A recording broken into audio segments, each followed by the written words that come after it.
العالمین۔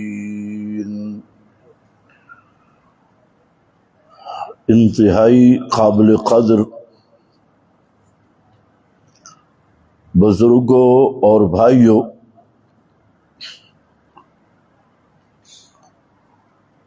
محرم الحرام کا ماہ محرم، جس کے متعلق گزشتہ بیان میں بعض چیزیں میں نے عرض کر دیں، اس مہینہ کو ایک افسانوی مہینہ بنا دیا گیا، اور اکثر مسلمان جو حقیقت اسلام سے واقف نہیں، کلمہ گو مسلمان ہیں، باپ دادا مسلمان تھا تو یہ بھی مسلمان ہیں، اکثر کی حالت تجھے ہے کہ سیدھا کلمہ طیبہ بھی پتہ نہیں، طہارت کے مسائل بھی پتہ نہیں، نماز کا طریقہ صحیح معلوم نہیں، لیکن یہ رسمی مسلمان ہیں، جدی پشتی جنتی، اور انہیں یہ سبق دیا گیا ایک فریق نے کہ جنت کے لیے صرف اتنا کافی ہے کہ 10 دن عشرہ محرم اس میں چند خرافات کر لو، کچھ جھوٹ سن لو، دوڑے مائے ٹپے قصیدے، اور کچھ مذہبی فنکار ان کے پروگرام اٹینڈ کر لو، کچھ ہستیوں کا ذکر کر لو، کچھ شخصیات کو گالیاں نکال لو، تو یہ تمہاری نجات ہے اور یہ اصل اسلام ہے۔ آگے اکثریت کو پتہ نہیں ہے کہ محمد الرسول اللہ صلی اللہ علیہ وسلم نے 23 سال کس مشن پہ محنت کی، مکہ میں مصائب برداشت کیے، مدینہ منورہ میں کئی جہاد اور جنگیں ہوئیں، کئی صحابہ شہید ہوئے، اور ہر قسم کا نبی مکرم صلی اللہ علیہ وسلم پہ ظلم کیا گیا۔ وہ مشن کیا تھا جو آپ نے نبوت کے پہلے دن سے وفات روح مبارک کے بدن انصری چھوڑنے تک جس مشن کو بیان کیا، پوری زندگی ایک ایک لمحہ، اس سے آج مسلمان واقف نہیں۔ انہیں چند کہانیاں، وہ بھی جھوٹے کذاب راوی اور سپیشل فنکار یہودی، ان کی چند کہانیاں انہوں نے یاد کی، اور پھر شعر و شاعری، قصیدے، اس کو انہوں نے اسلام سمجھ لیا۔ تو یاد رکھو، محمد الرسول اللہ صلی اللہ علیہ وسلم کی پہلے دن سے لے کر آخری دن تک آپ کا مشن اور نصب العین وہ کیا تھا؟ وہ اس قرآن مقدس میں 30 پاروں کی شکل میں موجود ہے۔ وہ یہی قرآن ہے جو آپ نے ساری زندگی رات کو مصلے پہ پڑھا، نمازوں میں پڑھا، میدان جہاد میں پڑا، اور یہی بات تھی، ساری کائنات کے سامنے اعلان یہی رکھا کہ من قال لا الہ الا اللہ، جو آدمی اس قرآن کے مشن کو مان لے، قرآن کی مرکزی دعوت، مرکزی نقطہ، اور وہ لا الہ الا اللہ مسئلہ الہ، جو بندہ میرا مسئلہ الہ مان لے، اس بندے کے ساتھ میری لڑائی بھی ختم ہے، اس بندے کی جان بھی محفوظ ہے، مال بھی محفوظ ہے۔ بخاری مسلم کی بے شمار تصریحات موجود ہیں کہ پیغمبر کریم جو مشن لائے تھے اس کا نصاب یہ کتاب اللہ ہے، قرآن ہے، اور قرآن کا مرکزی اعلان اور مرکزی مطالبہ، پہلا مطالبہ جو ہر کلمہ پڑھنے والا ہو نہ ہو، ہر عقل والے آدمی پر، عقل سے مراد پاگل نہیں، مجنون نہیں، اس پر سب سے پہلا جو فرض ہوتا ہے، اول واجب علی المکلف، مکلف انسان پہ سب سے پہلا واجب اور فرض یہ تھا کہ وہ لا الہ الا اللہ کو سمجھے اور مانے۔ 23 سال محمد الرسول اللہ کی محنت یہی ہے، قرآنی نصاب اور قرآنی دعوت۔ یہی وجہ تھی جب نزول ہوا اقرا بسم ربک الذی خلق، اقرا بسم ربک الذی، کبھی اس میں غور کیا ہے؟ اقرا، اقرا تو پڑھے لکھے تو مکہ والوں میں بھی تھے، مکے والے سارے تو جاہل نہیں تھے، لکھنے پڑھنے والے ان میں تھے، تو اقرا سے کیوں آگ لگ گئی؟ کوئی نئی بات تھی؟ اقرا کا معنی پڑھو،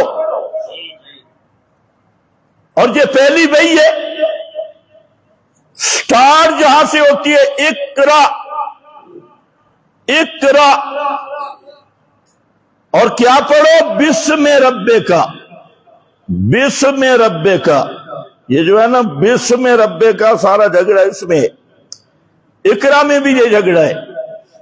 یہ پہلی وحی آئی، حالانکہ پڑھے لکھے لوگ دنیا میں موجود تھے، یہود نصارہ تو بڑے بڑے شیخ التورات تھے، شیخ الانجیل، بڑے بڑے مدرسے، بڑے بڑے مراکز، ان کو تو لوگ حضرت اقدس کہتے تھے، اور بڑے بڑے پیر، ذکر اذکار کی مجالس، تورات کے ختم، مولوی تھے، اور جہاں اقرا ہوا تو وہاں کیوں آگ لگ گئی؟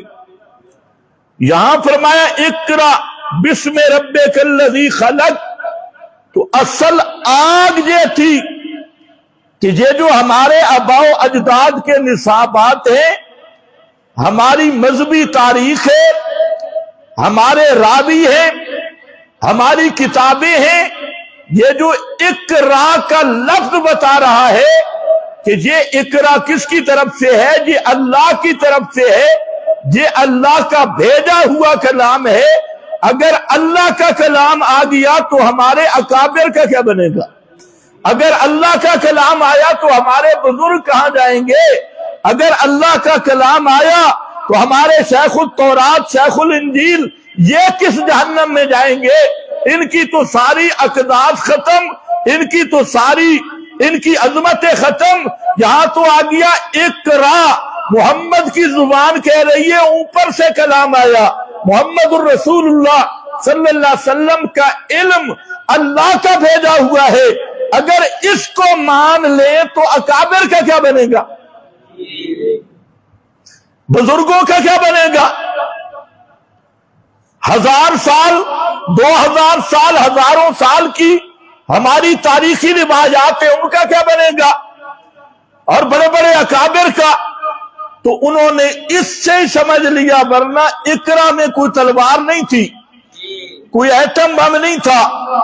اقرا بسم ربک الذی خلق، اقرا کی بئی میں یہ ایک قوت تھی، ایک جاذبیت تھی، اور اس نے آ کے اعلان کیا جو پہلے تمہارے علم میں وہ سارے زمین والے ہیں یا ملاوٹ والے ہیں؟ کیا میں نے کہا یا زمین والے ہیں یا گھڑنتو ہیں یا ملاوٹ والے ہیں؟ کچھ اصل تھا، کچھ تم نے ملایا۔ وہ جو اصل تھا اس کو تم نے مروڑا، اس کے مصداق تم نے متعین کیے، اس کی تعبیرات تم نے آپس میں بیٹھ کے گھڑی۔ اور جو محمد کا علم ہے یہ وہ خالص علم ہے جس میں ملاوٹ ہو نہیں سکتی، یہ وہ کھرا علم ہے جس میں ملاوٹ کا سوال نہیں پیدا ہوتا۔ یہ ہضم کرنا نہ اس وقت ممکن تھا نہ آج ممکن ہے۔ یہ اصل جھگڑا تھا اور اصل نقطہ تھا، ورنہ آپ سوچیں کسی دانشور سے پوچھیں اور کسی عالم سے پوچھیں کیا مسئلہ انہیں ہو گیا اقرا پر؟ اقرا بسم ربک الذی خلق، کون سا اس میں کوئی ان کو چھیڑا گیا؟ بظاہر تو لگتا ہے نہیں چھیڑا گیا، اور حقیقت یہ ہے کہ ان کی جڑیں کاٹ کے رکھ دی گئی۔ اس اقرا کا پیغام یہ تھا کہ اے کائنات کے مولویوں پیروں، اور مولویوں اور پیروں کی غلط روش پہ چلنے والے جاہلوں، اب وقت آ گیا ہے تمہاری ساری تلبیسات مٹ جائیں گی، ساری تعریفات مٹ جائیں گی، تمہارا بنائے ہوئے خود ساختہ دین پابندیاں سب ختم ہو جائیں گی۔ اب مسئلہ آ رہا ہے محمد کا دور، اور اس دور میں بات چلے گی تو قرآن کی چلے گی، سکہ چلے گا تو قرآن کا چلے گا۔ تورات کو مانیں گے قرآن کے تابع کر کے، انجیل کو دیکھنا ہوگا قرآن کو حاکم مان کے، روایتوں کو دیکھنا ہوگا قرآن کو حاکم مان کے، راویوں کو دیکھنا ہوگا قرآن کو حاکم مان کے۔ اب حاکمیت اور سکہ اس اقرا کا چلنے والا ہے۔ اس نقطہ کو وہ سمجھ کے سارے کٹھے ہو کے مد مقابل آ گئے۔